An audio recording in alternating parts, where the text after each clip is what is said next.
Buku Borobudur Bukan Candi. Bagian 5. Karya Santo Saba. Dibuat sebagai wacana keilmuan berdasar telaah dan kajian akademik yang masih bersifat subjektif. Hal ini perlu diteliti kembali oleh para ahli di bidangnya. Dalam upaya mengembalikan sejarah benar Indonesia. Indonesia Arya. By Santo Saba. Exploration dan Riset. Info lengkap. WhatsApp ke +62813-2132-9787. Cuplikan dari Kitab Musarar Jayabaya. Kitab Musarar Jayabaya. Kitab Musarar Inganggit Duk Sang Prabu Jayabaya Dadya Sang Jayabaya Jiwas pada reh samar-samar kinauruhan sadurunge lakune jagat karana tindake raja-raja. Saturute laku putus kalawan gaib sasmita. Yen Islama kadi Nabi Risang Aji Jayabaya. Cengkrameng ardi wus suwe apanggih lawan ki ajar-ajar ing Gunung Padang Awindon tapane guntur dadi barang kang cinipta. Swidak gangsal tahun sirna panjumeneng Ratu Adil para wali lan pandita sadaya pansamya asi pametune wong cilik ingkang katur marang Ratu rupa picis lan uang sawap ingsun den suguhi. Kembang melati meringki ajar Gunung Padang. Ilang kawiraning dia sawap ingsun den suguhi. Meringki ajar Gunung Padang arupa endang sawiji samana den etangi. Zaman 770 iya. Tulisan di atas disingkat oleh penulis. Gunung Padang sering disebut dalam tulisan di atas, hal ini menunjukkan bahwa peradaban yang ada di tanah Jawa terdahulu berkaitan dengan punden berundak Gunung Padang. Pada Hyang sebagai tempat untuk prosesi ritual mereka, yang kemungkinan besar adalah prosesi terhadap sang matahari yang diagungkan. Dari beberapa cuplikan dalam Tangtu Pagelaran dan Musrar Jayabaya kita dapati kalimat Dewa Agni atau Dewa Matahari, Wisnu dan Siwa di sini membuktikan bahwa nenek moyang G terdahulu di tanah Jawa adalah penganut yang menjunjung tinggi matahari. Falsafah tersebut tidak didapat tanpa penyebab terdahulu, bisa dipastikan falsafah penyembahan dan penghormatan terhadap matahari didapat dari falsafah dan penguasa pada masa kerajaan Saba yang terdahulu.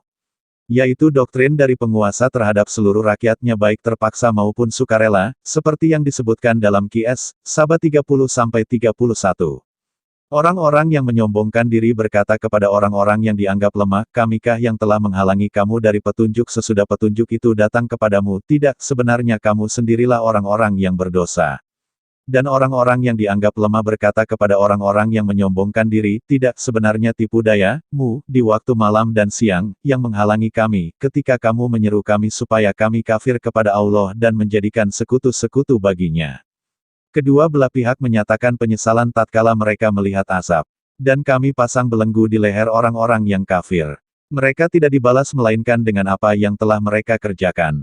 Mitologi Bali. Mitologi Bali adalah mitologi tradisional penduduk Pulau Bali di Indonesia sebelum sebagian besar penduduk pulau ini menganut agama yang oleh umum disebut Hindu, padahal agama kepercayaan Bali berbeda sekali dengan kepercayaan Hindu yang berasal dari India.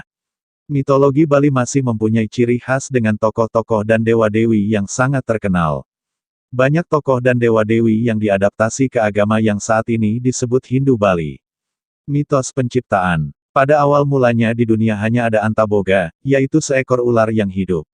Antaboga bermeditasi dan menciptakan Betuang, yaitu seekor penyu atau kura-kura. Dua ekor ular bertahta di atas penyu itu bersama dengan batu hitam, yang kemudian menjadi atap dunia bawah tanah. Dunia bawah tanah ini diperintah oleh Dewi Setesuyara dan Dewa Batara Kala, yang menciptakan cahaya dan bumi. Di atas bumi itu terbentang air. Dan di atas bentangan air itu terbentang langit. Semara, yang adalah dewa cinta hidup di langit. Di atas langit itu terbentang langit yang biru pekat angkasa, ini adalah tempat kediaman matahari dan bulan. Di atas semua itu terbentang kahyangan, yang penuh dengan bunga-bunga dan di sini hidup Cak, seekor burung berwajah manusia. Di sini juga hidup seekor ular bernama Taksaka dan sekelompok ular yang dikenal sebagai awan. Mereka kadang-kadang terlihat sebagai bintang jatuh. Para leluhur tinggal di surga yang dipenuhi api di atas kahyangan. Di atas itu semua adalah tempat tinggal dewa-dewi. Burung dengan wajah manusia tergambar dalam relief Borobudur. Budaya dan falsafah Bali adalah budaya asli bangsa Indonesia terdahulu, bukan budaya yang berasal dari luar. Di bawah nanti akan lebih jelas setelah kita membuka bahasan tentang Hindu. Apakah dalam falsafah Hindu ada cerita atau apapun yang menggambarkan tentang burung yang berwajah manusia? Agama masyarakat Bali disebut pula agama Dharma atau agama Tirta, agama air suci, adalah suatu praktik agama yang umumnya diamalkan oleh mayoritas suku Bali di Indonesia. Itulah Dharmik original. Agama Bali merupakan ajaran asli yang mewakili ajaran asli Nusantara yang masih bisa kita ketahui saat ini. Peninggalan terkuno yang dikenal di Indonesia berkaitan dengan peradaban Nusantara dahulu adalah arca Ganesha dan Siwa yang ditemukan di Pulau Panaitan dan diperkirakan dari abad pertama setelah Masehi. Selain itu, ada juga 7 buah yupa yang ditemukan di Kutai, Kalimantan Timur, dan diperkirakan dari sekitar tahun 400 Masehi. Di Bali, peninggalan terkuno yang dikenal adalah arca Siwa yang ditemukan di Bedulu, Gianyar, dan yang coraknya mirip dengan arca Siwa yang ditemukan di dataran tinggi Dieng, Jawa Tengah. Catur warna. Di Bali berlaku sistem catur varna, warna, yang terdiri dari kata catur berarti 4 dan kata warna yang berasal dari urat kata war, baca, uri, artinya memilih. Catur warna berarti 4 pilihan hidup atau 4 pembagian dalam kehidupan berdasarkan atas bakat, guna, dan keterampilan, karma, seseorang, serta kualitas kerja yang dimiliki sebagai akibat pendidikan, pengembangan bakat yang tumbuh dari dalam dirinya dan ditopang oleh ketangguhan mentalnya dalam menghadapi suatu pekerjaan. 4 golongan yang kemudian terkenal dengan istilah catur warna itu ialah, Brahmana, Ksatria, Waisya, dan Sudra. Warna Brahmana disimbolkan dengan warna putih, adalah golongan fungsional di dalam masyarakat yang setiap orangnya menitik beratkan pengabdian dalam swadharmanya di bidang kerohanian keagamaan. Warna Ksatria disimbolkan dengan warna merah adalah golongan fungsional di dalam masyarakat yang setiap orangnya menitik beratkan pengabdian dalam swadharmanya di bidang kepemimpinan, keperwiraan dan pertahanan keamanan negara. Warna Waisya disimbolkan dengan warna kuning adalah golongan fungsional di dalam masyarakat yang setiap orangnya menitik beratkan pengabdiannya di bidang kesejahteraan masyarakat, perekonomian, perindustrian, dan lain-lain. Warna Sudra disimbolkan dengan warna hitam adalah golongan fungsional di dalam masyarakat yang setiap orangnya menitik beratkan pengabdiannya di bidang ketenaga kerjaan. Itu semua ajaran asli leluhur bangsa Nusantara Indonesia terdahulu. Bukan ajaran dari India. Sedangkan ajaran yang terlahir di India Hindu Buddha Jaina bahkan Zoroaster berasal dari Nusantara Indonesia terdahulu yang bernama Dharma. Sejarawan Barat sebut ini dengan Dharmik. Dharmik original yang dibawa para Brahmana keluar Indonesia terdahulu yang disebut ajaran Brahmanisme sebelum Veda. Dalam perjalanan kehidupan di masyarakat dari masa ke masa pelaksanaan sistem catur warna cenderung membaur mengarah kepada sistem yang tertutup yang disebut catur wangsa atau turunan darah. Padahal catur warna menunjukkan pengertian golongan fungsional, sedangkan catur wangsa menunjukkan turunan darah. Dalam bahasan ini coba kita sandingkan dengan kepercayaan Sunda Wiwitan apakah ada kemiripan. Cahaya putih di timur disebut Purwa, tempat Hyang Iswara. Cahaya merah di selatan disebut Daksina, tempat Hyang Brahma. Cahaya kuning di barat disebut Pasima, tempat Hyang Mahadewa. Cahaya hitam di utara disebut Utara, tempat Hyang Wisnu. Segala warna cahaya di pusat disebut Madya, tempat Hyang Siwa. Ada kesamaan dalam penyebutan simbolik terhadap yang disebut cahaya, yaitu pengejawantahan dari sifat matahari yang memancarkan cahaya yaitu putih, merah, kuning, hitam. Sesuai dengan bentuk dan dasar pemikiran ajaran matahari sebagai sumber cahaya maka tata perlambangan wilayah di sekitar Jawa Barat dan Bali mempunyai kesamaan banyak yang mempergunakan sebutan cahaya, dalam bahasa India disebut sebagai Deva, dewa cahaya, yaitu pancaran, gelombang, yang lahir dari matahari berupa warna-warna. Terdapat 5 warna cahaya utama, pancawarna, yang menjadi landasan filosofi kehidupan bangsa Galuh penganut ajaran Sunda dan Bali. 5 kualitas cahaya tersebut sesungguhnya merupakan nilai waktu dalam hitungan wuku. Kelima wuku 5, tidak ada yang buruk dan semuanya baik, namun selama ini Sang Hyang Siwa, pelebur segala cahaya, warna telah disalahartikan menjadi dewa perusak padahal arti kata pelebur itu adalah pemersatu atau yang meleburkan atau memanunggalkan. Jadi, sama sekali tidak terdapat dewa, yang bersifat merusak dan menghancurkan. Di sini jelas dapat dilihat bahwa ajaran Sunda Wiwitan dan Bali mempunyai kesamaan. Jika mempunyai kesamaan di sini terbukti bahwa cikal bakal kepercayaan Sunda Wiwitan dan Bali adalah satu induk begitu juga kepercayaan asli masyarakat di pulau lainnya, yang pada masa sebelum Orde Baru bebas eksis dan keberadaannya, saat setelah Orde Baru lah agama dan kepercayaan asli masyarakat harus menjadi Hindu yang berasal dan terlahir di India. Padahal cikal bakal Hindu India itu berasal dan berawal dari Nusantara Indonesia terdahulu. Lalu apakah cahaya dalam agama Hindu yang berasal dari India? Juga pada bab di bawah kita akan bahas tuntas tentang ajaran Hindu yang berasal dari India. Kembali ke daerah Polinesia, bangunan-bangunan purba Trapen piramide tersebar di Pulau Paskah hingga ke Amerika Selatan yaitu di Peru ada hubungannya dengan Sunda. Ekspansi kebudayaan dari Tatar Sunda ke daerah Polinesia, yaitu dengan adanya rombongan dari Palabuhan Ratu, dapat dibuktikan kebenarannya. Seperti uraian benarkah orang Sunda pendatang atau benarkah Parahyangan pusat Atlantis? Di sini, silahkan pembaca untuk menilai lebih jeli kebenaran yang ada karena benar adalah benar ia harus absolut tidak relatif. Mari kita dalami tentang peradaban budaya yang ada di dataran Sunda Land yang kini berada di Pulau Jawa.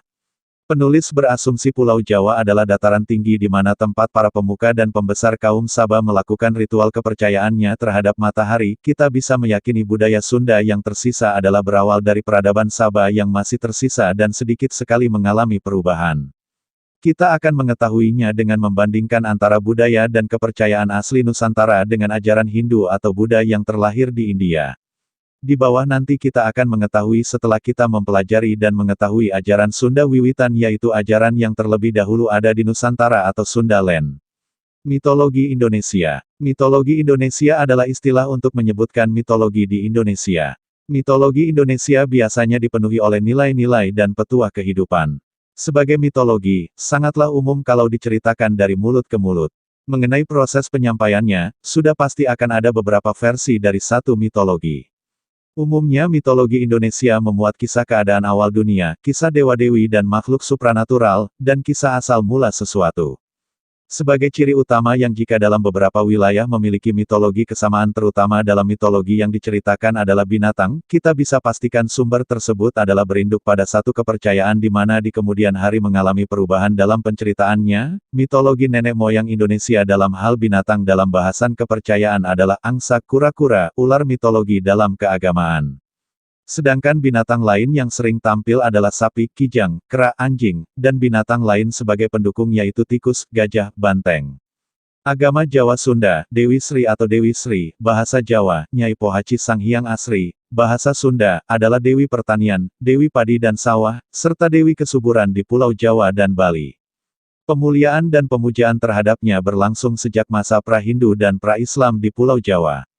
Pemujaan atau penokohan terhadap sosok wanita bisa dianggap mempunyai satu kesamaan dalam kepercayaan. Kita bisa lihat daerah di mana tokoh wanita mempunyai tempat tertinggi, terutama di Jawa, di seluruh Nusantara. India, Jepang, Mesir, dan suku Mayadot. Hal ini menandakan bahwa budaya mereka berasal dari satu induk, yaitu peradaban Saba di Sunda Land. Dewi Sri dipercaya sebagai dewi yang menguasai ranah dunia bawah tanah juga bulan. Perannya mencakup segala aspek Dewi Ibu, yakni sebagai pelindung kelahiran dan kehidupan. Ia juga dapat mengendalikan bahan makanan di bumi terutama padi, bahan makanan pokok masyarakat, maka ia mengatur kehidupan, kekayaan, dan kemakmuran. Dewi Sri juga mengendalikan segala kebalikannya yaitu, kemiskinan, bencana kelaparan, hama penyakit, dan hingga batas tertentu, memengaruhi kematian. Karena ia merupakan simbol bagi padi, ia juga dipandang sebagai ibu kehidupan. Seringkali ia dihubungkan dengan tanaman padi dan ular sawah. Dewi Sri dalam kepercayaan masyarakat Indonesia, Dewi Sri diperkirakan sebagai sisa pada kepercayaan masyarakat Indonesia masa kuno yang mampu bertahan menghadapi perubahan sosial dan agama. Pemujaan Dewi Sri diperkirakan berasal dari pemujaan Bhagawati Taraf Dewi oleh para petani. Dalam salah satu wujudnya, Bhagawati Taraf bermanifestasi sebagai Vasundari atau Vasundarini. Ia digambarkan bertubuh kuning sambil memegang setangkai padi yang menguning. Sunda Wiwitan adalah agama atau kepercayaan pemujaan terhadap kekuatan alam dan arwah leluhur, yang disalahartikan dan dianggap animisme dan dinamisme oleh sejarawan barat yang tidak paham siapa leluhur bangsa Indonesia, yang dianut oleh masyarakat tradisional Sunda.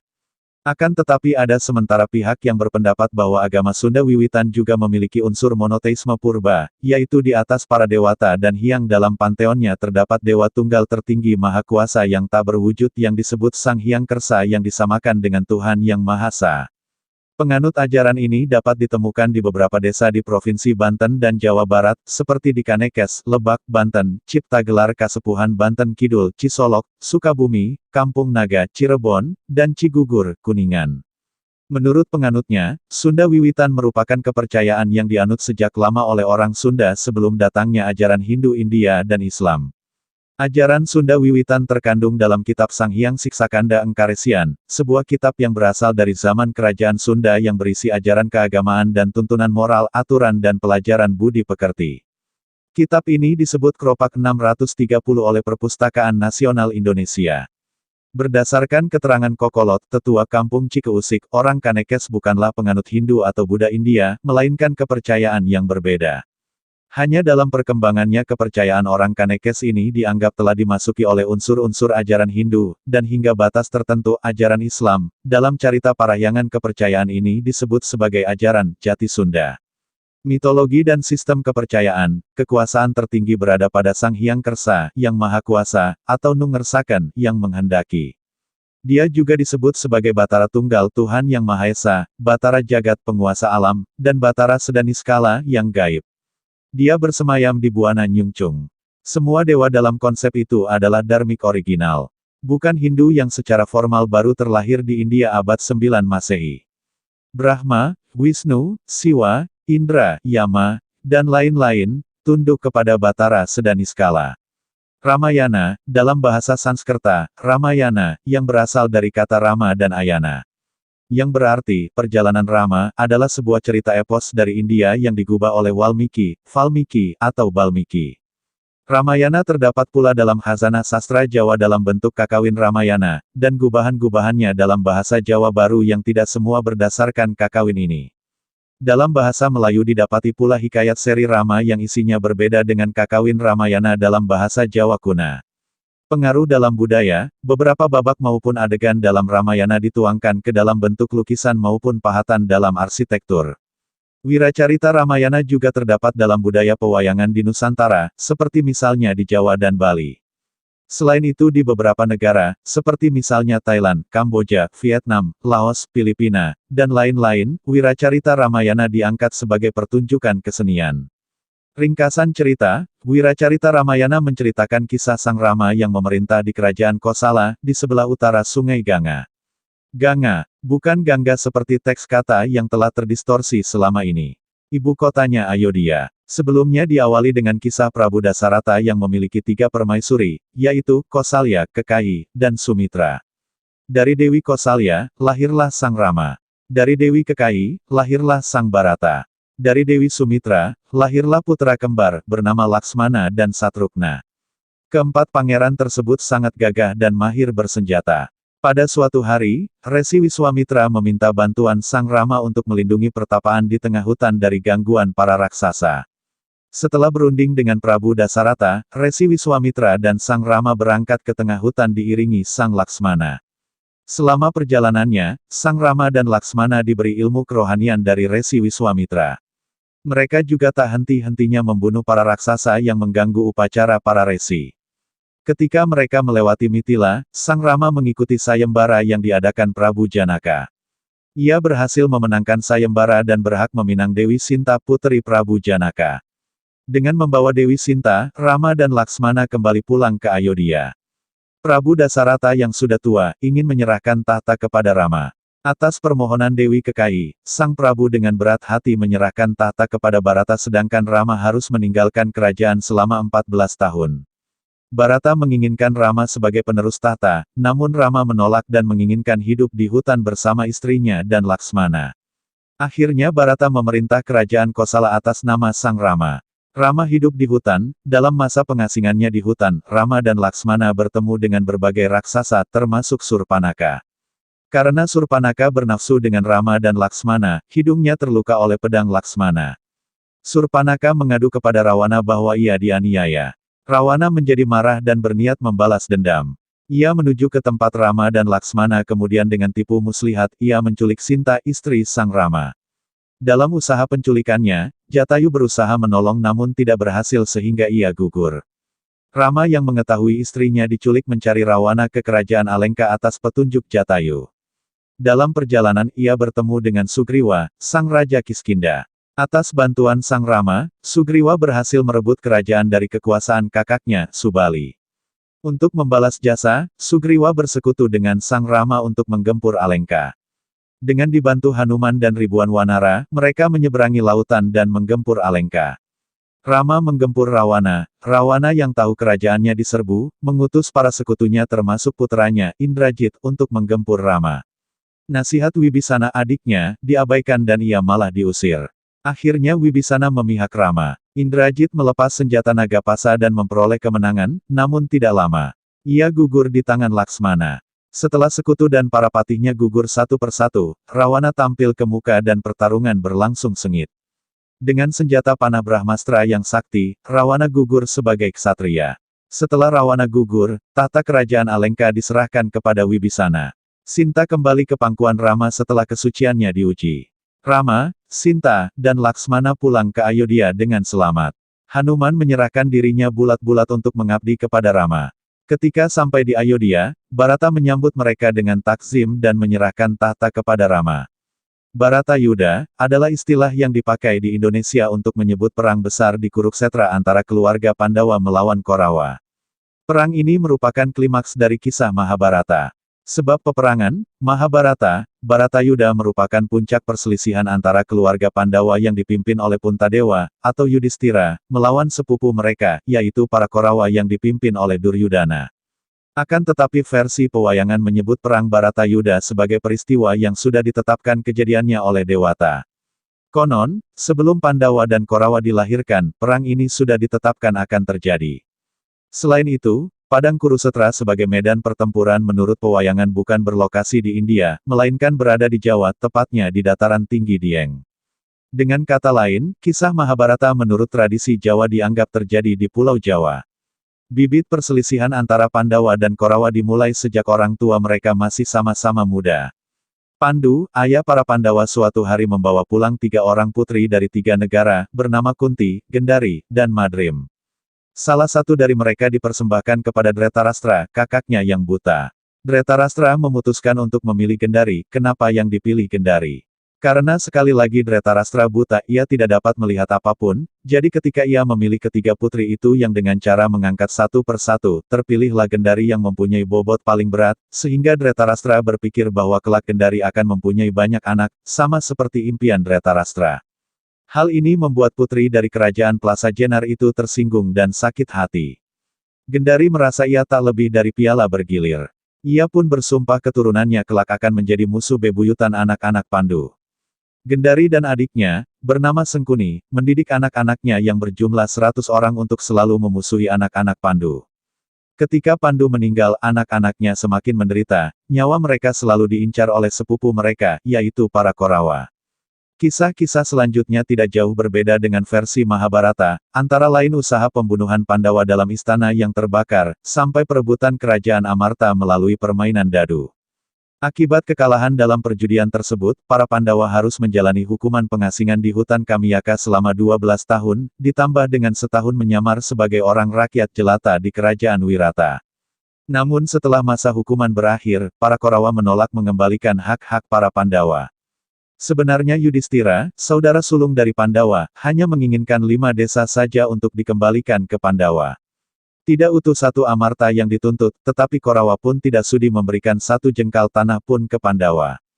Akhirnya keputusan diambil lewat perang Bharatayuddha yang tidak dapat dihindari lagi. Kitab Jitapsara, dalam pewayangan Jawa dikenal adanya sebuah kitab yang tidak terdapat dalam versi Mahabharata. Kitab tersebut bernama Jitapsara atau Jitapsara, yang berisi kurang lebih skenario, jawab pakem, jalannya peperangan dalam Bharatayuddha, termasuk urutan siapa saja yang akan menjadi korban. Kitab ini ditulis oleh Batara Penyarikan, sebagai juru catat atas apa yang dibahas oleh Batara Guru, Raja Kahyangan, dengan Batara Narada mengenai skenario tadi. Kresna, Raja Kerajaan Dwarawati yang menjadi penasihat pihak Pandawa, berhasil mencuri dengar pembicaraan dan penulisan kitab tersebut dengan menyamar sebagai seekor lebah putih, Jawa, Klanceng Putih. Ketika tiba pada bagian Prabu Baladewa diperhadapkan dengan Antarja, Klanceng Putih lalu menumpahkan tinta yang dipakai, sehingga bagian atau bab itu batal ditulis. Klanceng Putih kemudian menjelma menjadi Sukma Wicara, yakni bentuk halus, Sukma, dari Batara Kresna. Sukma Wicara memprotes diperhadapkannya Prabu Baladewa, yang adalah kakak Prabu Kresna, dengan Antarja, anak dari Bimasena, karena Baladewa pasti akan kalah dari Antarja. Selain itu, Sukma Wicara meminta agar diperbolehkan memiliki kitab Jitapsara itu. Batara Guru merelakan kitab Jitapsara menjadi milik Kresna, asalkan ia selalu menjaga kerahasiaan isinya, serta bersedia menukarnya dengan kembang Wijaya Kusuma, yaitu bunga pusaka milik Kresna yang bisa digunakan untuk menghidupkan orang mati. Di samping itu, Batara Guru juga meminta Kresna untuk mengatur penyelesaian soal Baladewa dan Antarja. Kresna menyanggupinya. Sejak saat itu Kresna kehilangan kemampuannya untuk menghidupkan orang mati, namun ia mengetahui dengan pasti siapa saja yang akan gugur di dalam Baratayuda sesuai isi kitab Jitapsara yang telah ditakdirkan oleh Dewata. Kelak Kresna juga akan meminta Baladewa untuk bertapa di Grojogan Sewu selama perang Baratayuda, dan meminta kesediaan Antarja untuk kembali ke alam abadi, sehingga pertempuran di antara kedua ksatria itu tidak terjadi.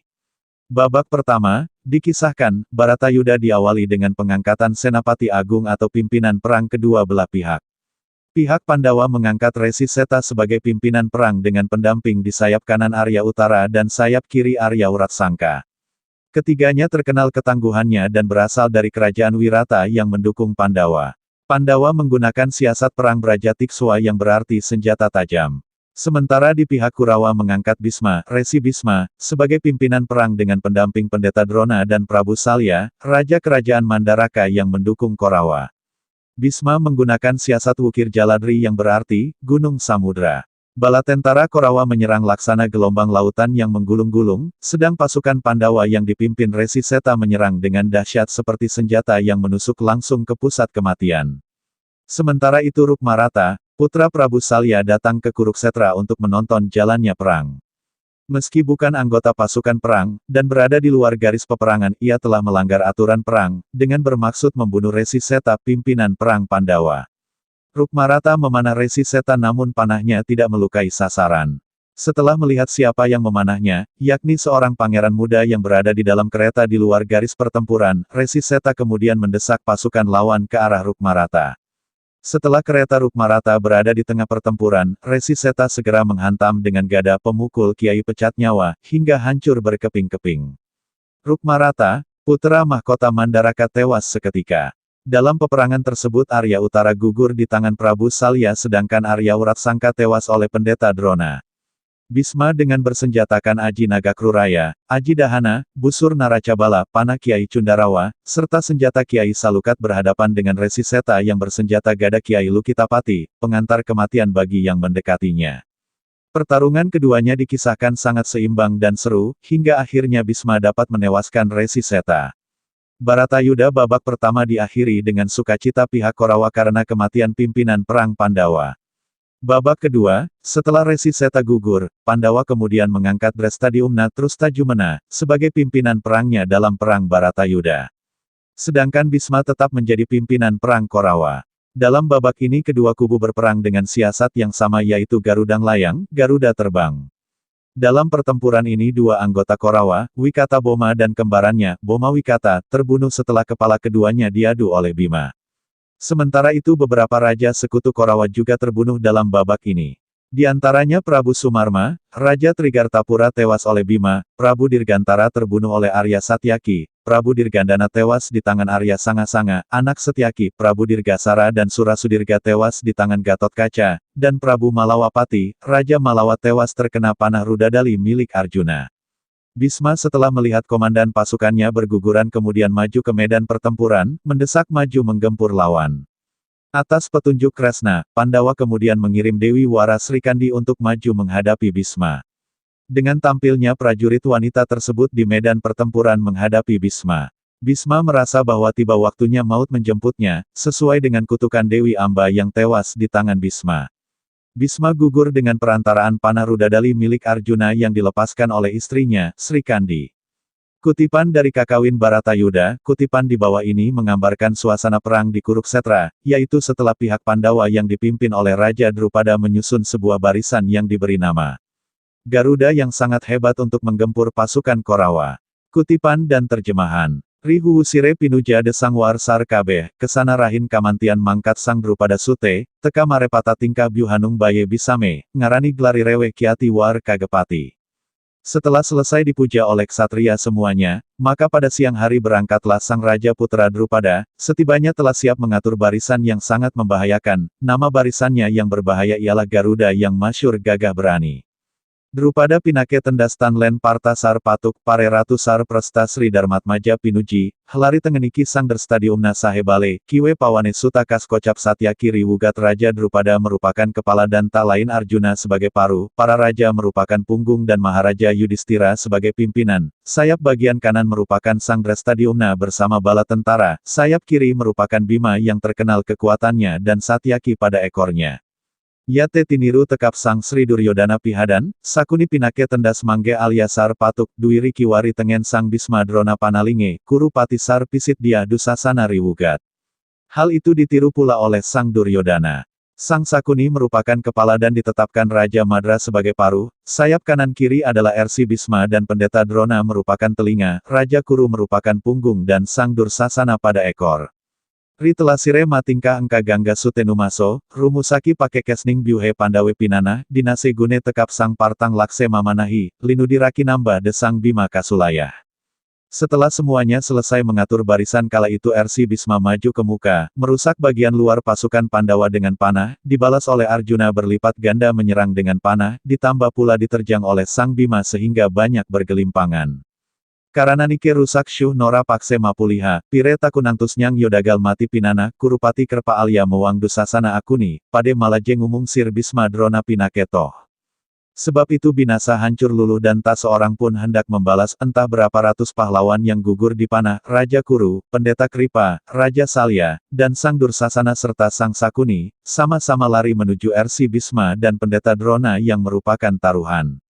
Niyata laruta sakwening yoda sakurukula, yatana ngutusa Sang Sri Bisma Drona sumuruda tuwi petengi welok ning renwaang delewu langun, wakasanawa tekap ning rahlum ramet.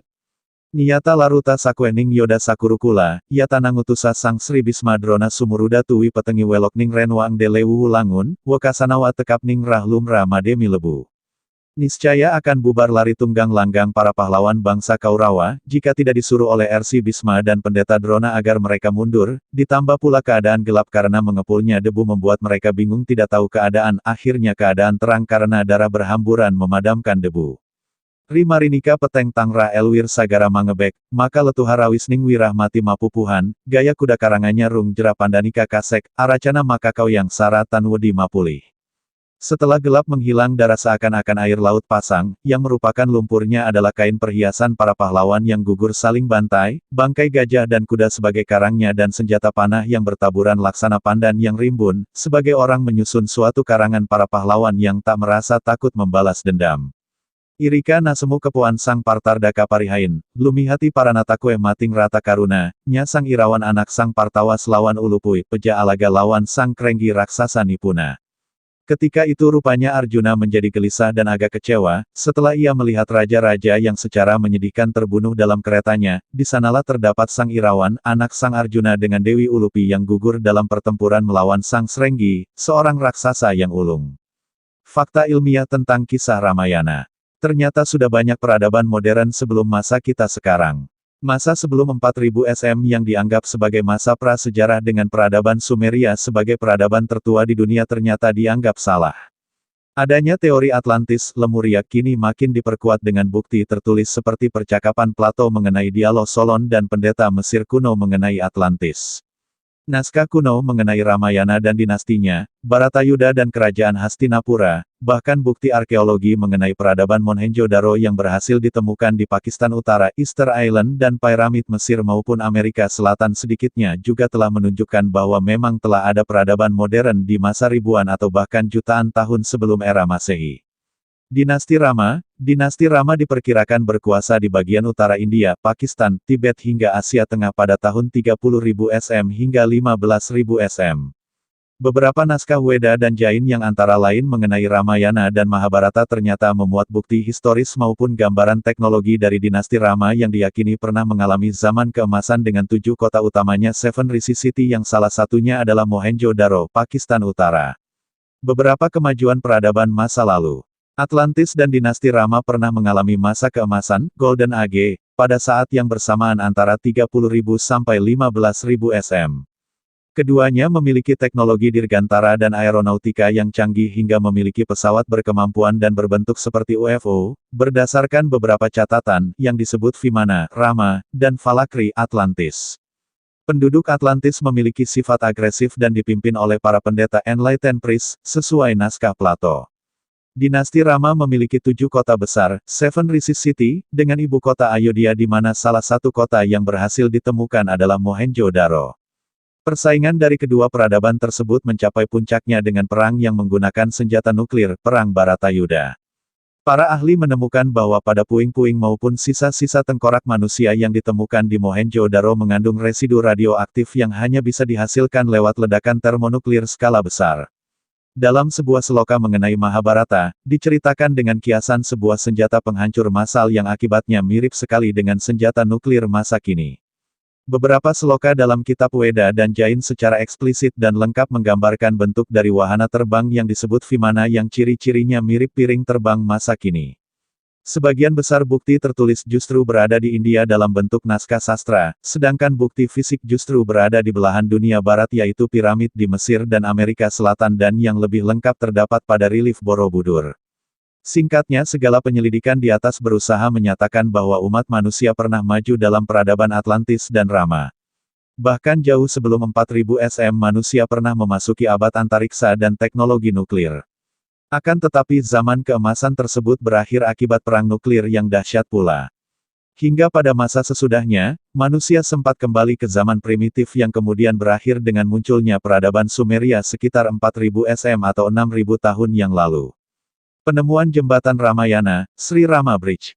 Semua kisah tentang perjalanan hidup manusia kera dan Rama terangkum dalam kitab suci Ramayana yang ditulis oleh pendeta Walmiki untuk mengenang kisah kepahlawanan Hanuman dan perjuangan cinta Sri Rama terhadap istrinya Dewi Sinta. Di dalam cerita Ramayana tersebutlah kisah bahwa ia hendak menyelamatkan istrinya Dewi Sinta yang diculik oleh Rahwana dan dibawa ke negeri Alengka. Saat Rama dan adiknya Lasmana beserta para tentaranya bersiap-siap menuju Alengka, mereka harus berhenti karena terhalang oleh luasnya laut yang membentang di depan. Sri Rama dan pemimpin Wanara lainnya akhirnya harus berunding untuk memikirkan cara menyeberang ke Alengka mengingat tidak semua prajuritnya bisa terbang. Keputusannya Rama menggelar suatu upacara di tepi laut untuk memohon bantuan dari Dewa Baruna. Selama 3 hari Rama berdoa namun tidak mendapat jawaban, akhirnya kesabarannya habis, kemudian ia mengambil busur dan panahnya untuk mengeringkan lautan. Melihat laut akan binasa, Dewa Baruna datang menemui Rama dan meminta maaf atas kesalahannya. Dewa Baruna menyarankan agar para wanara membuat jembatan besar tanpa perlu mengeringkan atau mengurangi kedalaman lautan. Nila pun ditunjuk sebagai arsitek jembatan tersebut.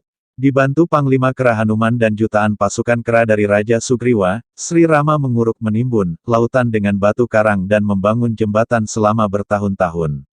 Jembatan ini dibangun dengan menggunakan batu dan pasir apung, namun para dewa mengatakan di kemudian hari batuan tersebut akan menancap ke dasar laut, yang akhirnya menciptakan rangkaian batu karang. Setelah bekerja dengan giat, jembatan tersebut terselesaikan dalam waktu yang relatif singkat dan diberi nama Situbanda. Apa hubungan dengan wilayah di Jawa Timur yang bernama Situbondo? Kemudian berkat jembatan inilah pasukan Rama akhirnya berhasil menyeberang dan menaklukkan kerajaan Alengka serta merebut Dewi Sinta dari Rahwana. Apakah Situbanda yang di India adalah duplikasi Situbanda di Tanah Jawa? Untuk mengetahui jawaban tersebut mari kita ikuti terus tulisan ini. Begitulah singkat cerita tentang kisah Ramayana, benar atau tidaknya masih dalam tahap penyelidikan. Namun belakang ini banyak bukti-bukti yang mengarah pada pembenaran akan kisah tersebut, di antaranya telah ditemukannya sebuah jembatan yang sangat unik di Selat Palk antara India dan Sri Lanka. Jembatan misterius ini telah menghubungkan 2 buah daratan yaitu antara Manan Island, Sri Lanka, dan Pamban Island, India. Sehingga ini pun dianggap sebagai bukti adanya jembatan dalam kisah Ramayana tersebut. Jembatan yang satu ini memang unik dan sangat jauh berbeda dengan jembatan-jembatan lain di dunia. Keberadaannya tidak di darat melainkan di bawah air laut sekitar 1,5 meter. Keberadaan jembatan ini baru akan nyata bila air laut sedang surut, khususnya tatkala bulan sedang tidak bersinar. Saat bulan tidak bersinar air laut akan surut dan jembatan ini bisa dilihat dengan mata telanjang. Tapi bila sedang bulan purnama penuh, air akan meninggi dan gelombang laut jadi besar sehingga jembatan sulit dilihat. Sehingga sering disebut sebagai mysterious places in the world. Konstruksinya akan tampak lebih nyata bila kita lihat dari udara. Jembatan yang panjangnya 18 mil atau sekitar 30 km dengan lebar hampir 100 meter ini tampak meliuk seperti seekor ular. NASA, Badan Antariksa Amerika Serikat beberapa kali telah mengambil foto jembatan ini melalui pantauan udaranya. Dari gambar yang mereka peroleh terlihat bahwa jembatan ini liku-liku konstruksinya terdiri dari tumpukan batu karang berbentuk balok ataupun tak beraturan. Namun satu sama lain berdiri kokoh seperti dalam satu ikatan, yang tidak ada tanda-tanda bekas kerusakan selama jutaan tahun. Sampai sekarang para ahli arkeologi Sri Lanka tidak mengetahui berapa bobot tumpukan-tumpukan konstruksi batu itu. Hubungan antara batu karang yang satu dengan yang lain sulit dibongkar, persis seperti ikatan batuan di piramid Mesir atau tembok Cina. Kendati belum diketahui bobot timbangnya, namun ditaksir tidak kurang antara 10 ton sampai 20 ton setiap baloknya. Diduga kuat usianya lebih tua dari piramid-piramid Mesir yang dibangun oleh Firaun. Kedua, meneliti perkembangan antropologis jutaan tahun silam dan perkembangan kebudayaannya akan mengungkap tabir pengetahuan terhadap masa lalu secara gamblang dan mengungkap lebih jauh seluruh aspek yang secara bakus sudah ada pada masanya. Secara lebih luas aspek tersebut, kini menjadi bahan dasar acuan komprehensif penelitian-penelitian para ahli dari berbagai disiplin ilmu di dunia. Sekarang dari segi arkeologis, para peneliti mencari tahu siapa sebenarnya arsitek yang membangun jembatan tersebut. Sebab dengan teknologi sekarang, pembangunan itu masih belum terjangkau oleh akal manusia. Tak terbayangkan bagaimana orang-orang dahulu membangun sebuah jembatan yang kokoh sepanjang 18 mil atau 30 km di atas permukaan laut yang cukup ganas ombaknya. Sebagaimana gambaran pembangunannya yang terekam dalam kitab suci ribuan tahun lalu. Batuan karang yang rata-rata beratnya antara 10 sampai 20 ton itu tersusun rapi dan cukup kokoh hingga terbukti bisa menahan gelombang laut yang ganas selama berabad-abad. Dalam kitabnya, Walmiki mengungkapkan Sri Rama membutuhkan bantuan jutaan ekor kera untuk mengangkut batu dan menguruk lautan. Bila melihat postur kera seperti sekarang, agak sulit diterima akal bila makhluk itu mampu berkolaborasi dengan manusia yang notabene jumlahnya saat itu masih terbatas. Bantuan pasukan kera itu datang dari Sugriwa, Raja Kera yang tengah berseteru dengan saudaranya Subali. Setelah ada kesepakatan, Sri Rama membantu merebut tahta Sugriwa dari Subali. Setelah berhasil, bangsa Kera membantu Rama membangun jembatan penyeberangan dari Rameswaram ke Sri Lanka. Apakah Sri Lanka itu daerah Ceylon saat ini? Mari ikuti selanjutnya. Kemudian dari kisah tersebut maka yang menjadi bahan pertanyaan para ahli antropologi Sri Lanka dan UNICEF adalah, benarkah sosok Raja Sri Rama yang brilian itu pernah lahir di muka bumi dan membuat sebuah karya yang spektakuler? Kalau pernah ada, dari bangsa mana dan pada masa apa kehadirannya? Karena dalam kitab suci itu diungkapkan, bahwa Rama dibantu jutaan kera membangun jembatan penyeberangan ke Alengka. Dari hasil penelitian lanjutan terungkap, yang pasti Sri Rama bukan dari ras Homo sapiens, bangsa kera, tapi diduga kuat dari peralihan Homo sapiensis ke Australiensis. Ras ini memiliki tingkat kecerdasan yang sangat tinggi, yang mampu membuat sebuah mahakarya dunia yang tahan oleh hempasan waktu, dan gelombang laut yang cukup ganas selama beribu-ribu tahun. Menurut S.U. Deraniagala, Direktur Jenderal Arkeologi Sri Lanka yang juga pengarang buku The Early Man and the Rise of Civilization in Sri Lanka, dari sejumlah bukti yang ada, baik berupa artefak dan peralatan hidup lainnya, sejak 2 juta tahun yang lalu di Sri Lanka memang telah ada komunitas kehidupan yang aktif. Salah satu buktinya adalah penemuan kerangka manusia raksasa yang diperkirakan hidup di periode zaman Satya, Satya Yuga. Memiliki postur tubuh jangkung dengan ketinggian sekitar 60 hasta atau setinggi pohon kelapa. Data terakhir hasil penelitian para ahli Badan Dunia juga mengungkap soal umur dan penggunaan jembatan yang kini berada di bawah laut tersebut. Penggunaan uji karbon dalam penelitian tersebut hanya mampu mengungkap usia hingga 5.000 tahun. Namun untuk mengungkap lebih jauh lagi tentang usia dari karya dunia ini, maka para ahli Badan PBB ini menggunakan uranium radioisotop. Dan ternyata dari hasil uji radioisotop itu cukup mengagumkan.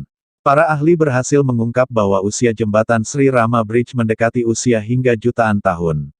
Menurut Dr. Vijaya Laksmi, Profesor Arkeologi dari Bharatadut University Colombo, bahwa dari hasil uji karbon sebelumnya terungkap usia Sri Rama Bridge ini sekitar 3.500 sampai 4.000 tahun.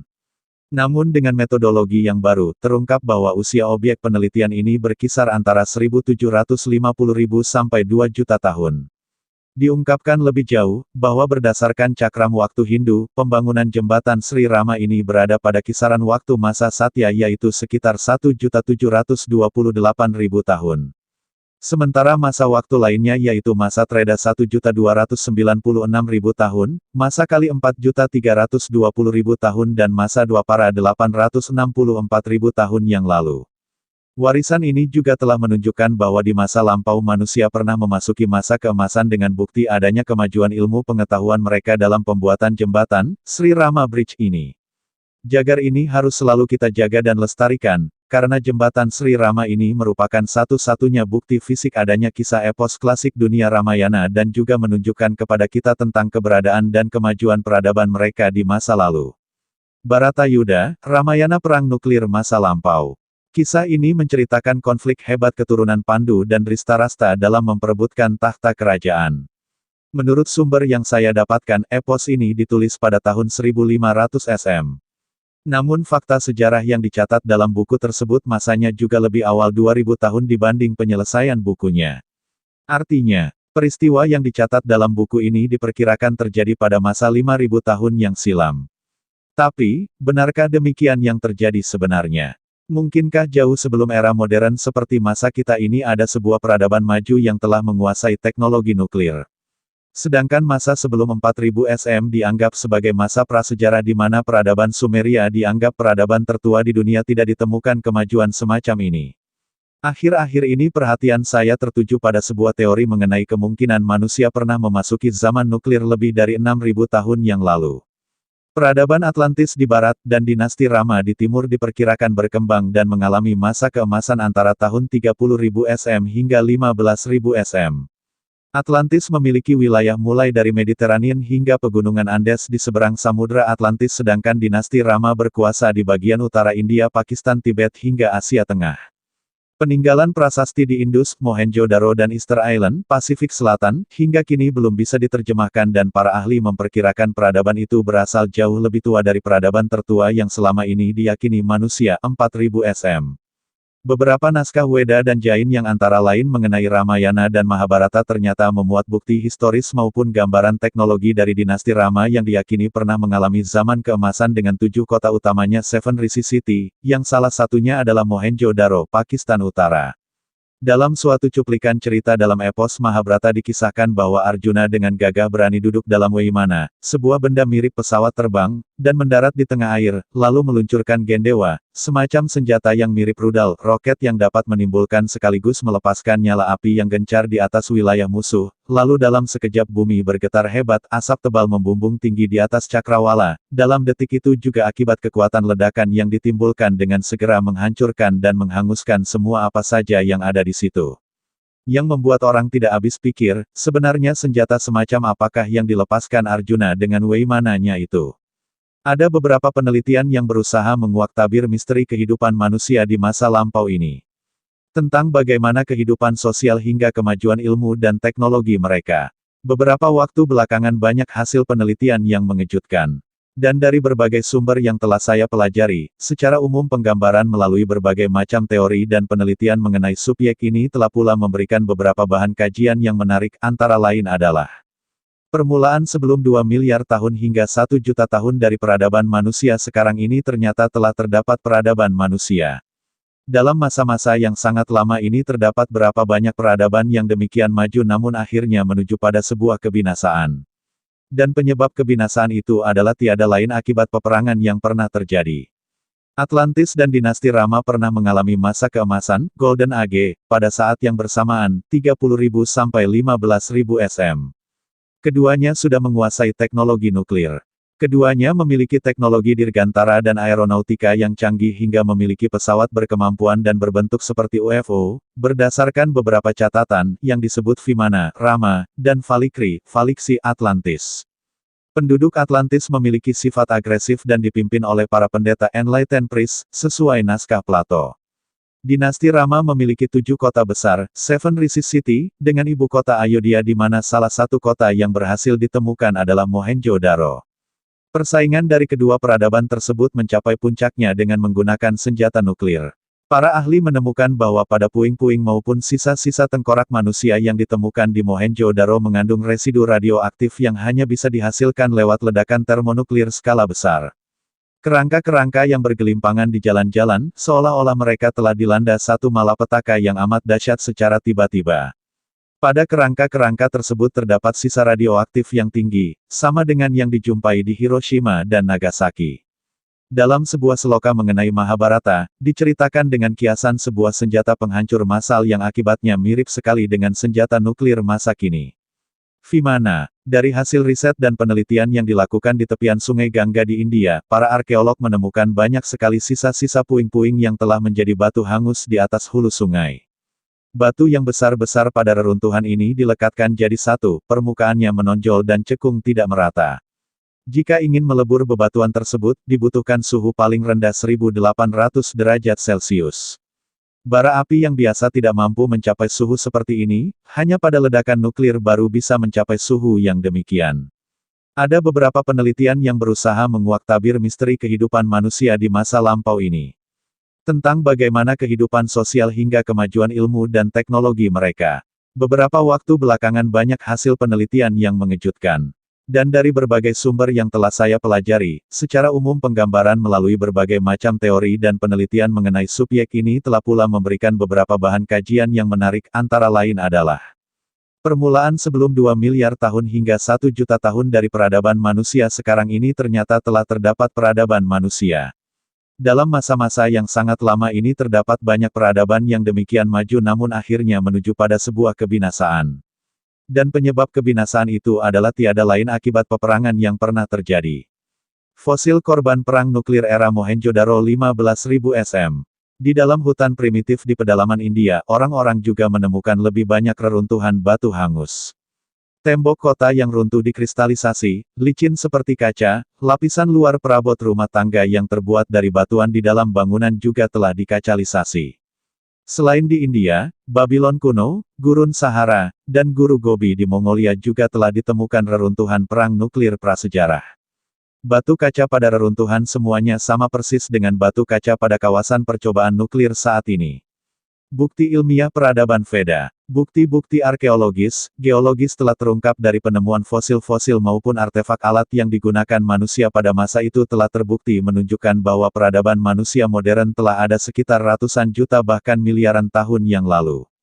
Bukti-bukti tersebut diungkapkan oleh Michael Cremo, seorang arkeolog senior, peneliti dan juga penganut Weda dari Amerika, dengan melakukan penelitian lebih dari 8 tahun.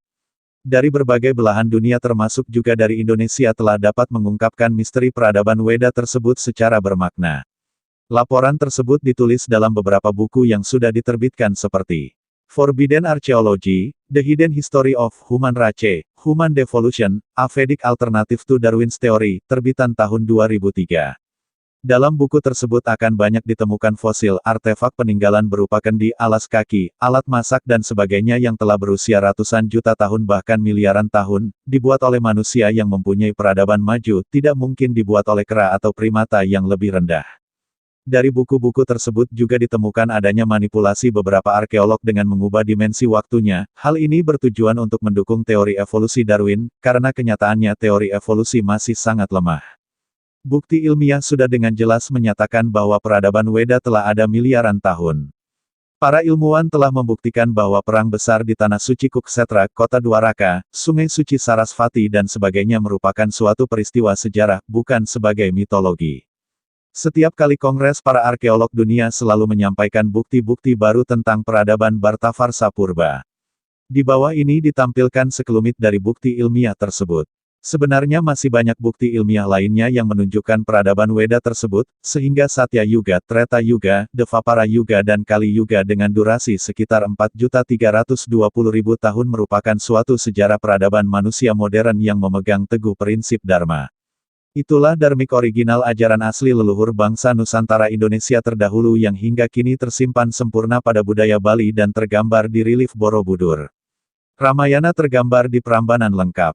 Tidak ada situs di luar Nusantara Indonesia yang menggambarkan kisah Ramayana secara detail dan lengkap. Perang Baratayuda. Para arkeolog terkemuka dunia telah sepakat bahwa perang besar di Kuruksetra merupakan sejarah Baratavarsa, sekarang dianggap ini India, yang terjadi sekitar 5.000 tahun yang lalu. Sekarang para peneliti hanya ingin menentukan tanggal yang pasti tentang peristiwa tersebut. Dari hasil pengamatan beserta bukti-bukti ilmiah. Dari berbagai estimasi maka dibuatlah suatu usulan peristiwa-peristiwa sebagai berikut. 1. Nabi Idris 45334188 SM, Babil Irak. 2. Nabi Nuh 39933043 BC, Selatan Irak modern. 3. Sekitar 3150 SM terjadinya air bah, setelah bencana ini sejarah peradaban kedua baru dimulai. Sri Krishna tiba di Hastinapura diperkirakan sekitar tanggal 28 September tahun 3067 sebelum Masehi. Bhisma pulang ke dunia rohani sekitar tanggal 17 Januari tahun 3066 sebelum Masehi. Balarama melakukan perjalanan suci di Sungai Saraswati pada bulan Pusya tanggal 1 November tahun 3067 sebelum Masehi. Balarama kembali dari perjalanan tersebut pada bulan Sravana tanggal 12 Desember tahun 3067 sebelum Masehi. Gatotkaca terbunuh pada tanggal 2 Desember tahun 3067 sebelum Masehi. 4. Migrasi kedua bangsa Melayu Proto 2500 SM di Pulau Borneo. Dan banyak lagi penanggalan peristiwa-peristiwa penting sudah dikalkulasi. Kota kuno Devaraka. Demikian juga keberadaan kota Devaraka yang dulu menjadi misteri. Kota tersebut disebutkan dalam Mahabharata bahwa Devaraka tenggelam di pantai. Dr. Rao adalah seorang arkeolog senior yang dengan tekun menyelidiki dengan marine archaeology dan hasilnya ditemukannya reruntuhan kota bawah laut, beserta ornamennya, di daerah Gujarat. Dwaraka, kota kerajaan Sri Krishna masa lalu.